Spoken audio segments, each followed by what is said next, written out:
отырып аламын да, осы турникке өзім 10-15 рет тартылып отырам. Одан кейін жырамай қалдым жаңағы адамдармен. Егер де адам өзінің аяқ қол істеп тұрса, аяқ істемесе де мен сияқты қол істеп тұрса да, соны пайдалану керек қой адам деген. Оларға біз айтпаймыз ғой, жоқ, ақша жоқ, тыныш отыр деп. Сондықтан сол қыздарымызды өсіру үшін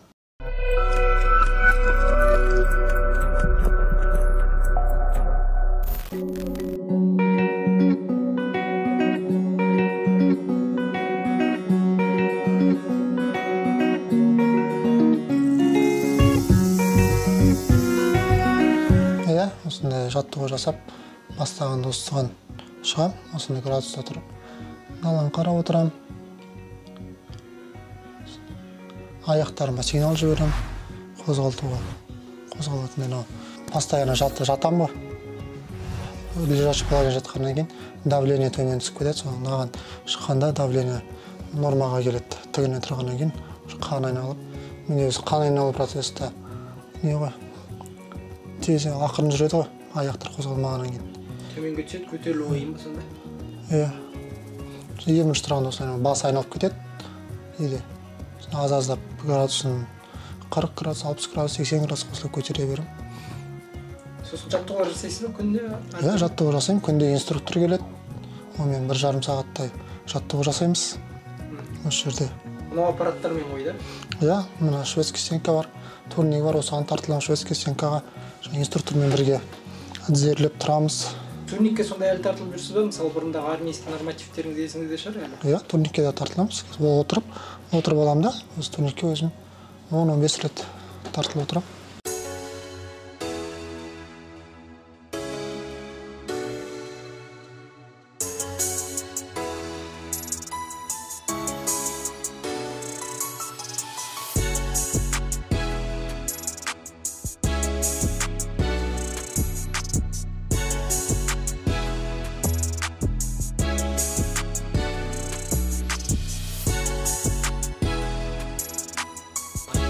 Есім Аслан. 1989 жылы туылғам, осы Қарағанды облысында, Жайрема поселкесінде. Одан кейін осы 2013 жылы оқуды аяқтап, әскери оқуды аяқтап, Алматыда әскери частта жұмыс істедім, әскери бөлімде. 2018 кезінде жұмыс істедім, капитан званиясында болғам. Одан кейін осы 2018 жылы қыздарым ауырды да, жаңағы ветеринария оспа дейді ғой, ветеринаркамен.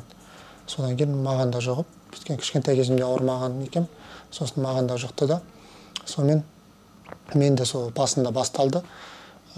5-6 күн жаңағындай ветеринарка денем бәрі бөртіп, қызыл жақтар шығып, содан кейін бір аптадан кейін таңертең тұрсам, аяғым бас жақтары үйіп тұр, кіші дәретке шығамай жатыр, кіші дәрет шықпай жатыр да. Шықпайды қанша барсам да, сосын обедке дейін күттім, жай барғым келмей тұрған шығар деп қайттан барайын десем, дәрет келіп тұр, бірақ шығара алмаймын. Поликлиникаға барып, сол жақтан көрініп, сосын ол жақтан госпитальге направление алдым да, ол жаққа бардым. Ол күн жұма күніне түсіп қалды, кешке 5 болып қалды мен барғанша.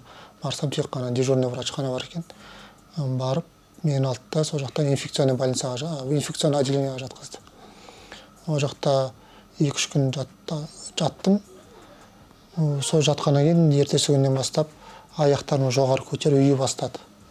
Үйіп, жоғары тізеге дейін келді, одан кейін санға дейін келді. Одан кейін жырамай қалдым жаңағы адамдармен.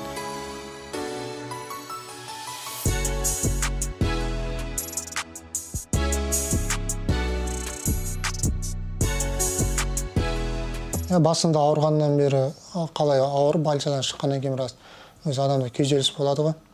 Бір жылдай деді күйзелісте болып көп, өз-өзімізге сене алмай жүрдік те. Алматыда болдық ол кезде, Астанаға көшіп келдік.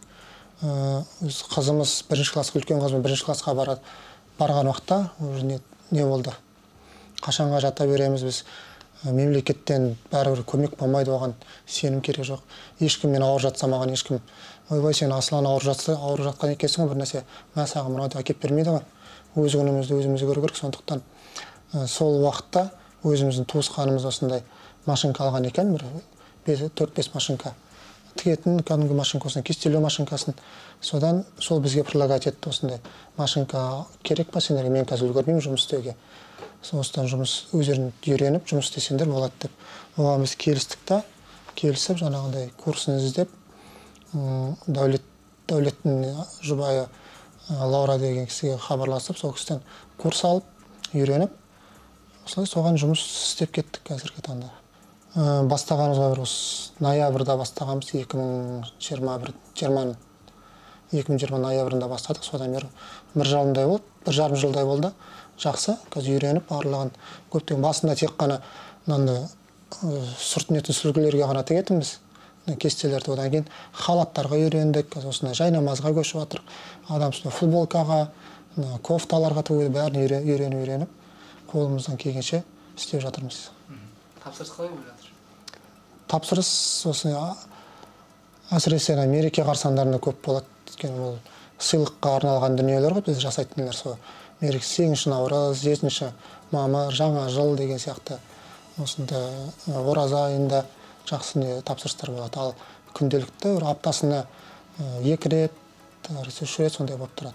Қазір осы тұрып жатқан үйіміз өзіміздікі, бірақ сол үйіміз бір бөлмелі болғаннан кейін бір бөлмеге сыймай жатырмыз анда.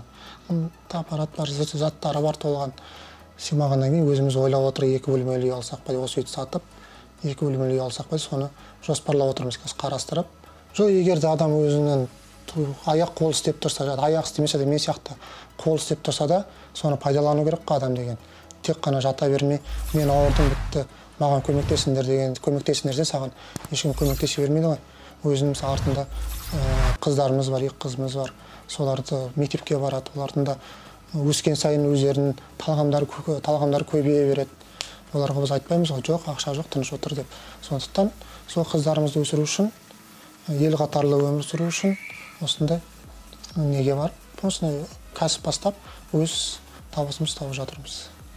Өзім ешкімге қарамай, жолдасым базарға барып керек заттарды алып келеді, тапсырыс түскен уақыттарда соны маған алып келеді. Мен дизайн жасаймын, ноутбукта соны керек орамал болсын, жайнамаз болсын, күртеше болсын, соларға салып, өзім тіге берем ары қарай. Одан кейін тігіп болғаннан кейін жолдасым өзі тегін жеткізу жасап, осы қала бойынша таратып тастайды. Әрбір кәсіп мәңгілік емес қой, әр кәсіптің өзінің уақыты болады, әр кәсіп өзі біраз уақыттан кейін тоқтайды. Сондықтан біз де осымен қазір айналысып жатырмыз. Болашақта осы немен атамекенмен де біз осы былтыр жазда грантына қатысып, мен атынан емес, жолдасының атынан қатысып, грант ұтып алғанбыз 583 мың. Соған біз не алдық? Осындай футболкаларға наклейка жабыстыратын аппараттар бар ғой. Принтері, плоттер, термопресс деген сияқты. Сондай құрылғыларын алдық, бірақ енді соны бізге өзіміз жақсы үйрететін адам таппай жатырмыз. Өзіміз білмегеннен кейін интернеттен қараймыз, көреміз, поверхностьта көрсеткенде, бірақ детализация толығымен қалай дизайн жасау керек екенін, қалай қолдану керек екенін, программасы қандай керек екенін толық көрсетілмеген. Сондықтан сондай бір жақсы оқытатын адам болса үйренуші едік. Бірақ кездесті, біраз адамға хабарластық, бірақ бағаларын қымбат сұрайды.